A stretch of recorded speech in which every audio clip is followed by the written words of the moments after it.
रमेश भितुड़ी जी BJP के नेता सीधे जुड़ गए हैं और हमारे साथ अभय दुबे जी लगातार यहां पर स्टूडियो में मौजूद हैं। इन सब से बातचीत करेंगे। इस बीच हम आपको दिखा रहे हैं तस्वीरें।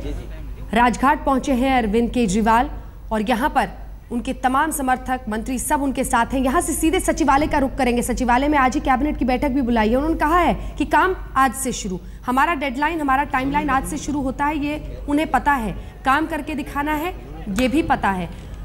लेकिन इस समाधि पर आज फूल इस तरह से अर्पित करना, अभय जी क्या संदेश दे रहे हैं वो? भाई मिल रहा है ना सब। देखिए अरविंद केजरीवाल के सिर पे क्या है, अरविंद केजरीवाल के सिर पे वो टोपी है जिसको गांधी टोपी कहा जाता है। और गांधी जी ने टोपी, भारत का जो गरीब किसान है उसका हेडगियर था, उसका शिरस्त्राण था, वही उसी के जरिए वो उस तमाम मौसमों का सामना करता था। वो उसके सम्मान की भी प्रतीक थी टोपी।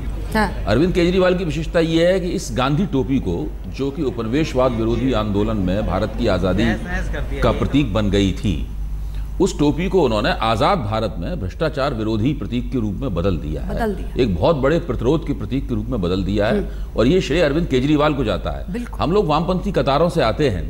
मैं अक्सर अपने पुराने वामपंथी मित्रों से पूछता हूं कि भाई इस आंदोलन का नेतृत्व तो आप क्यों नहीं कर रहे हैं?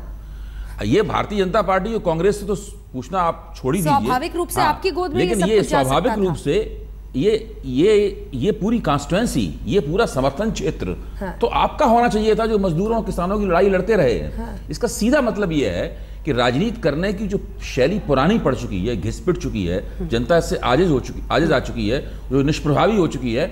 अभी तक वामपंथी लोग ये समझ नहीं पाए हैं कि अपनी पुरानी शैली को हम छोड़ें और एक नई शैली ईजाद करें। वो शैली बिना वामपंथी कतारों का हिस्सा बने हुए, बिना किसी कम्युनिस्ट पार्टी या सोशलिस्ट पार्टी में ट्रेनिंग लिए हुए अरविंद केजरीवाल और उनके साथियों ने कर दिखाया है। और ये इसका श्रेय उनको जाता है। करता है कि इसके लिए अलग से कोई ट्रेनिंग की जरूरत नहीं है। अगर नियत और नीति आपके दिमाग में है, ईमानदारी और निष्ठा है, तो आप बहुत से काम कर सकते हैं। जो काम आपको नहीं आते उनको सीख भी सकते हैं। खुद ही स्वतः हम सबके अंदर होता है, ये बताया अरविंद केजरीवाल ने। और उसी शैली का देखिए आप हिस्सा आज पहुंचे हैं यहाँ पर राजघाट में, वो बापू की समाधि पर, और यहाँ से सीधे सचिवालय का रुख कर रहे हैं। भितुड़ी साहब, आपको कभी याद आता हो कि किसी मुख्यमंत्री ने शपथ ग्रहण के दिन अपने तमाम मंत्रियों के साथ जनता के बीच में शपथ ली हो और खुलकर मंच से कहा हो कि कोई तुमसे पैसे मांगता है तो डील तय करो, फिर हमें फोन करो, हम जाएंगे वहां पर और उसे रेड हैंडेड पकड़ेंगे, यानी उसे जो भी है उसी जगह पर जाकर पकड़ेंगे। ये वही व्यक्ति कर सकता है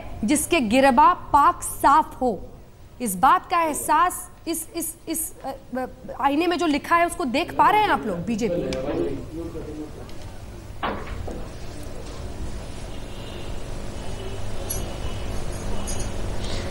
बिल्कुल, मैं सबसे पहले तो इनको बधाई देना चाहूंगा। हमारी तरफ से बधाई हो, बहुत बहुत अच्छी बातें उन्होंने की हैं आज के दिन, और इन बातों को लागू करें। लेकिन देखो, जब तक कोई आदमी सार्वजनिक जीवन में, सार्वजनिक पद पर ना आए, उससे पहले उपदेश और भाषण देना बहुत आसान होता है। जब वो सार्वजनिक पद पर, जीवन पर आ जाए, यही बात अगर वो 1 साल बाद बोलेंगे तो अच्छा लगेगा। अभी तो समय आया है, आज उन्होंने बोला है, 1 वर्ष बाद इसी बात को कहे कि हमने इतने रिश्वत लेने वाले लोगों को गिरफ्तार कर लिया, इतने लोगों को पकड़वा दिया।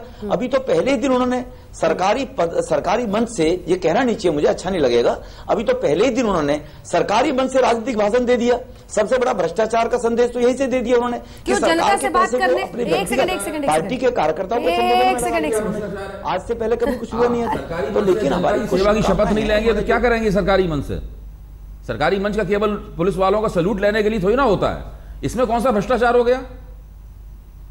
ये तो बहुत आश्चर्यजनक बात कह रहे हैं आप। इन्होंने कोई भ्रष्टाचार का काम कर दिया। जनता के मन से शपथ लेना है, लेकिन जनता के सरकारी पैसे का सरकारी मंच है, वो जनता का मंच है। वो तो वोट मांग रहे थे अपनी पार्टी के लिए, वोट तो मांग चुके हैं। बात कर रहे हो, वही लोग चला रहे हैं सब। आप लोगों की इसी तरह की बातों की वजह से आप पिछले 15 साल से विपक्ष में रहे हैं और अभी भी आप जीत और हार के बीच में कहीं फंसे हुए हैं। ये जो आप कह रहे हैं, यही इस बात का सबूत है कि आपकी राजनीतिक दुर्गति हो रही है। ये इसका सबूत है। बिल्कुल, जनता से बात करना आप गलत ठहरा रहे हैं। खैर रमेश साहब, अरे जरा धीरज रखिए सर, आ रहे हैं आपके पास।